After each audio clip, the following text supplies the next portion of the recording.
रीवा पहुंचे कांग्रेस के नेता उमंग सिंगार की दिखी दहाड़। डिप्टी सीएम राजेश शुक्ला को कहा, प्रदेश नहीं संभलता तो अपना गृह जिला ही संभाल लें। मुख्यमंत्री मोहन यादव लंदन में देख रहे थे डायनासोर के अंडे और यहां किसान खाद के लिए हो रहे परेशान। अधिकारियों को भी खरी खोटी सुनाते हुए बोले, संभाग के अधिकारी लगा लें हाथ में तेल और भाजपा नेताओं की करें मालिश। आपको बता दें कि 2 दिवसीय रीवा संभाग के दौरे पर रीवा पहुंचे नेता प्रतिपक्ष उमंग सिंगार ने प्रदेश सरकार पर जमकर हमला बोलते हुए कहा कि सिंगरौली जिला प्रदेश में सबसे बड़ा प्रदूषण वाला जिला बनता जा रहा है। दिल्ली के बाद दूसरा नंबर सिंगरौली का है।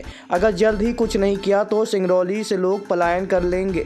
उन्होंने कई अधिकारियों को भाजपा का गुलाम बताया है। इसके साथ ही डिप्टी सीएम को भी आड़े हाथों लेते हुए क्या कुछ कहा, आप भी सुनिए। देश के अंदर जो हिंदू मर रहे हैं उसके लिए क्या कर रही भारतीय जनता पार्टी बताए?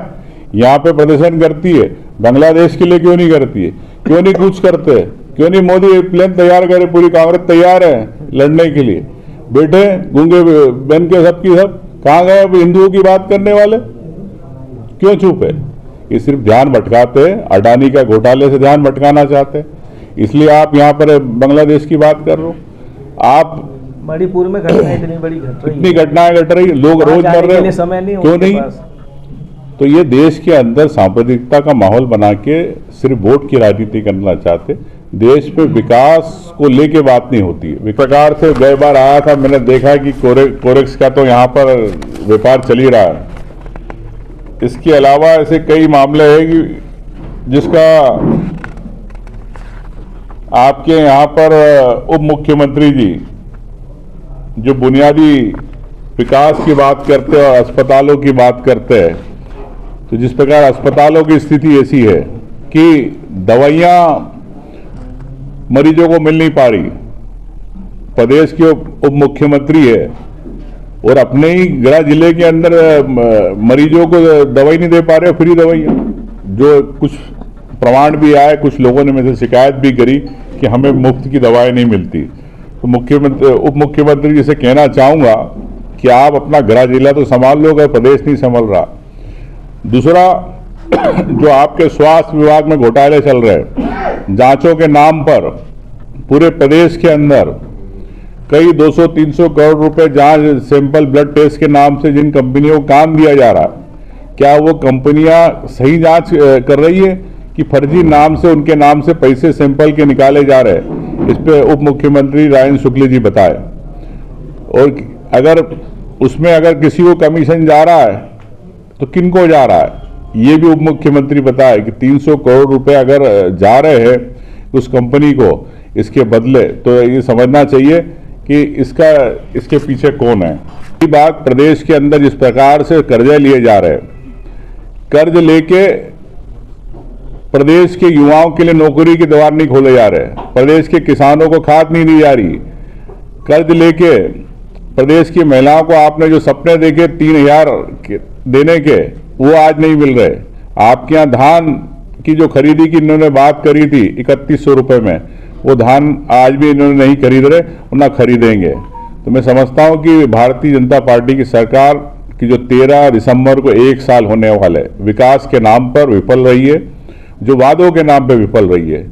तो निश्चित तौर से अधिकारी, मैंने जो देखा, कई अधिकारी तो ऐसे हो गए हैं कि जो भारतीय जनता पार्टी के बिल्कुल गुलाम हो गए।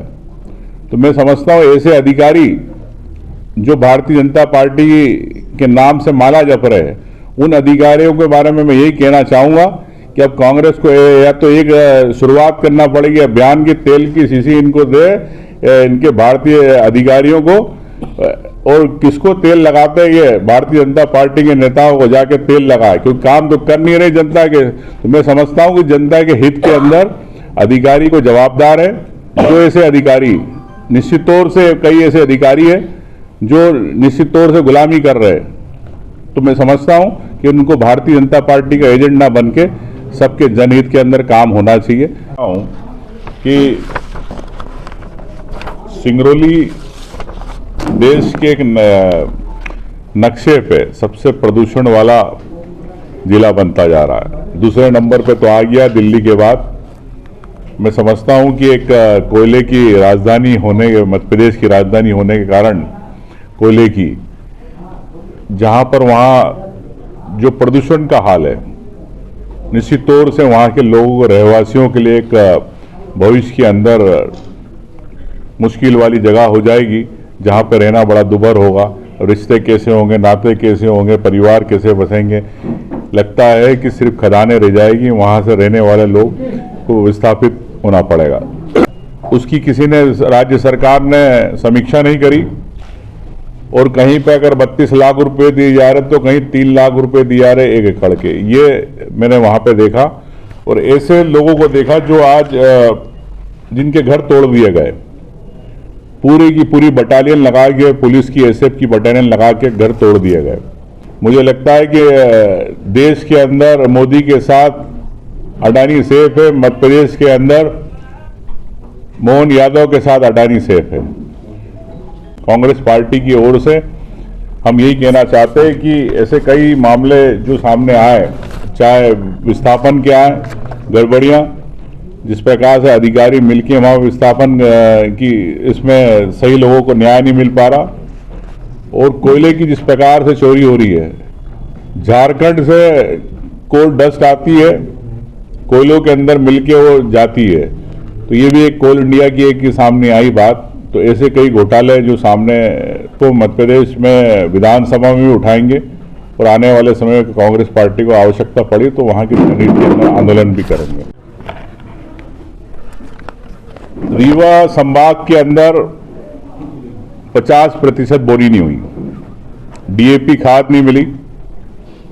तो मैं सरकार से जानना चाहता हूं कि बहाना करती, इनके कृषि मंत्री को तो पता ही नहीं खाद कौन देता, लेकिन सरकार पिछले 4 साल से बहाने कर रही, यूक्रेन में, रशिया में युद्ध चल रहा है। लेकिन मैं सरकार से जानना चाहता हूं कि भारत सरकार ने और मध्य प्रदेश ने कई बार देश के अंदर इंपोर्ट हुआ, आपने चाइना से भी इंपोर्ट किया, अमेरिका से भी इंपोर्ट किया, मोरक्को से भी इंपोर्ट किया, अन्य ऐसे कई देश है जहां से आपने खाद इंपोर्ट करी। तो क्या है, क्या सरकार के पास पैसा नहीं था किसानों के लिए? मुख्यमंत्री जी लंदन में घूम रहे थे, उसके पहले शिवराज जी गए थे तो अमेरिका की सड़कों के गालों की तरह बिल्कुल चिकनी सड़क बता रहे थे, और ये डायनासोर के अंडे देख रहे थे वहां पे लंदन में। लेकिन मैं चाहता हूं कि अगर मुख्यमंत्री जी अन्य देश में जाते हैं जहां से खाद आती, तो निश्चित तौर से प्रदेश के किसानों का आंसू पोंछ पाते, आप समय पे खाद दे पाते। तो झूठी बात करने वाली भारतीय जनता पार्टी की सरकार निश्चित तौर से कभी किसानों के हित में बात नहीं करना चाहती।